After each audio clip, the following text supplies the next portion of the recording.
Our men's lacrosse team tried to combat a 0-3 start this season as the team took on Brown on Saturday. Here's our own Liam Byrne, who was out in that cold weather to cover the game at McGurk Stadium. A cold and sunny day in Amherst, Massachusetts, as UMass is looking for their first win of the season as they square off against Brown at McGurk Stadium. Brown would come out hot right from the get-go as they scored 5 unanswered goals in the first quarter. The first here by Henry Blinn. This one by Dylan Malloy, who couldn't be stopped, scoring 7 goals in this game. And this one from Kyler Bellistry. There would have been 2 more after that. But here comes Nick Mariano, who's shoving off a defender and puts the Minutemen on the board. Now the score is 5-1 Brown at the end of the first. UMass now on a man up as Gianni Bianchin buries it top shelf to make the score 6-2 Brown. But Dylan Malloy again would power over the UMass defense and score. Now in the third quarter, standout Nick Mariano gets the goal on an alley-oop pass from his buddy, Buddy Carr. That wouldn't be enough for UMass though, as Will Gorell capitalizes on an unassisted goal to put Brown up 16-9 in the fourth quarter. UMass would get a goal here by senior Grant Whiteway and take their 4th straight loss of the season to Brown, 18-12. The Minutemen will square off against the Great Danes of Albany on March 7th. Well, as we just saw that highlight video, an 18-12 loss for our team against Brown. That's an 0-4 start. So now we're going to bring in Liam Byrne, our expert on the men's lacrosse team. And there were a lot of defensive hiccups that went on in that game, Liam. Yeah, there was, Chris. And some good offensive things for the UMass as well. So we're going to highlight a defensive hiccup, and then maybe we'll show a little bit of offense, because we did have 12 goals in the game, which was great to see. But first we're going to look at this one play where UMass, the defense really broke down. It did, yes. So Liam, show us. If we started off here, we got number 7 from Brown, Tyler Landis, who's going to come down and cut. Now, I'm going to stop it here real quick. Number 5 for UMass, Dylan Gruder. He gets behind on his man, which forces him to put his stick on his back to basically increase him to go a little farther into the zone, Chris. But he gets pulled back, and now both of these guys right here, number 45, Kevin Portlet, he gets mixed up too, and there's just a little mixed communication between the defensemen here. So as you can see, Kyler Bellistry from Brown just comes in, finds the lane, and shoots and scores. Now we'll slow it down here. You can watch as a defenseman, here we go, Portlet comes up and tries to help Gruder, but Landis makes a nice move here. He turns, fakes it to the opposite side just to see, if they'll fall for it, and they did. So now you have Bellistry, who can easily have a lane to the goal right here. But what I'm going to point out here, Chris, is what is number 44, Bob Fahey, and Tyler Weeks doing right here on the opposite sides of the goal. But you can be all right with Weeks because he has a man behind the goal who he needs to be aware of. And you see Dylan Gruder got bit real hard on that head fake. Absolutely. The head fake was really what made this play, Chris. So as I'm going to start it here, watch 44, Bob Fahey right there. He's just standing there, which isn't good for the UMass defense at all. So now once he gets the ball, can't really see it, but as he turns, watch. You can point it out there. He's just looking at the ball going in. He's looking into that snow. Exactly. He's wondering when the sunshine's going to come. Yeah, he wants to go play in the snow instead of play lacrosse. I don't know why.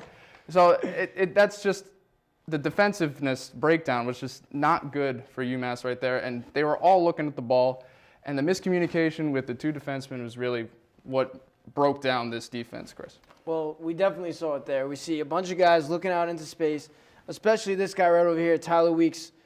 I mean, he's got number 13, could have came in for a pass too and put it in there. Exactly. So there's a big breakdown right in the center core of that defense. That's true. But now we're going to switch things over. We're going to look a little positive, all right? So we're going to look at an offensive score for the Minutemen. There were 12 of them in this game, as we said. So let's take a look at that, Liam. Yeah, we will. So we'll get past this celebration. They were doing a lot of that in the game. The Brown fans were going nuts. So now you see the ball is going to be distributed around the point. They really spread it out in this. There's a lot of room on that football field, obviously. So they're going to get around. You got Nick Mariano in the back. So once Mariano gets it. He's going to shoot it up to the point.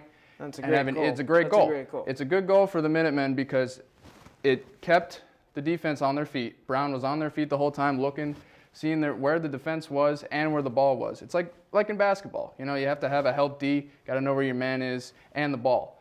But UMass took advantage of that because they were looking and they were, Brown wasn't expecting Gianni Bianchin to nail it right in the back of the net. What I saw is this great ball movement at the beginning. Mm-hmm. They're going back and forth. I remember ball you man from defense. That's what all these guys are doing. Off the ball defense, you got the same thing going on here. Yep. And when you see their heads keep swiveling back and forth, that's how you make a mistake, and that's how you get the open shot. They get a little preoccupied. The defense get a little preoccupied, not knowing where the ball's going to be, how fast the ball's coming out of the stick. So it's going to help. So now we're going to break it down a little bit. We're going to slow it down. Slow it down, yeah. So I extended a little bit here. Now, when we had those two back and forth, that's just what lacrosse players do. They throw it back and forth. So as we get it to Mariano in the back, he's going to ship it off to Grant Consoletti, who you can't see in the picture right now, but he's over there. Oh, here he comes. He's right there. Now, Consoletti sees that Buddy Carr set a screen right here and flashed to the goal. Now, he could have passed it to Buddy Carr easily, and it would have been an easy goal. But I don't know why he didn't do it, but it would have been the easier option. Mm-hmm. But instead, he gives it off to Mariano. And Mariano makes the not really veteran play. The kid's a sophomore, but he's got a lot of lacrosse intelligence. Absolutely. So he makes the good play and sees that this man right here, number 41 from Brown, he has his man up here, Gianni Bianchin, and he's going to be lost and just be a little too late on this shot, and Bianchin's going to come out of nowhere and score for the Minutemen, Chris. Another thing I saw there is the goalie. He moved all the way over to the left on that shot, and Bianchin just whipped it around right on the other side of the net. Yep. That was just a beautiful play for Mariano to swing it out there, and the quick shot from Bianchin. Absolutely. It's just that's offense right there. Yeah. So I'm going to give my 4 points of analysis. You can probably remember from my last video breakdown with Tommy. So for the Minutemen, they had good patience on offense. That's number one. Now, a look of awareness on defense, which was, okay, but not the best. And then number 3, they kept the defense on their feet on offense. As we were talking about, head on a swivel, and they didn't know what was to expect. So, and then number 4, finally, there was no sense of urgency on defense for the Minutemen. If they want to compete in the CAA and hopefully make a run for the tournament, which is kind of far-stretched now because they're 0-4, they need to really boost up their defense. I was talking to John before the show, and I was saying that my high school team could probably beat UMass right now. Wow, that's a strong statement. It is, yeah, because what I also noticed was that they had trouble getting the ball up the field from after a save or just a turnover from Brown. It was tough to watch too, especially because I'm so used to my, I'm watching lacrosse. Yeah, it's all so about fast. goals. That's all you want. Exactly. You want to get the ball up and down. That's it. And when you don't have enough time to get it up there, people get angry, especially the fans. I'm sure. So what Liam's saying is we need this defense to improve big time if we want to start winning games, especially against national opponents like we've played in the first couple games. Yeah, and we're going up against, UMass is going up against a very tough team in Albany on Saturday. They made the tournament last year. The Thompson brothers have graduated, but they still have one Thompson left who can really tear it up for Albany, so hopefully their defense will improve. So we're looking for this defense to sharpen up. If you guys are watching out there, you Minutemen, let's see that defense sharpen up. Yes. But that's going to do it for us here tonight. This video breakdown was something special again. Great job, Liam. Well, thank you for watching us right here on Channel 19. This is your episode of UMass Sports Weekly. I hope you all head down to the Moen Center tomorrow night as the men's basketball team plays the last home game of the season, and we know that that's senior night. Please follow us on Twitter, Facebook, Instagram, Snapchat, wherever you want to follow us, we're around, so we'll be there. We'll see you right here, same time, same place next week. Have a good week, UMass.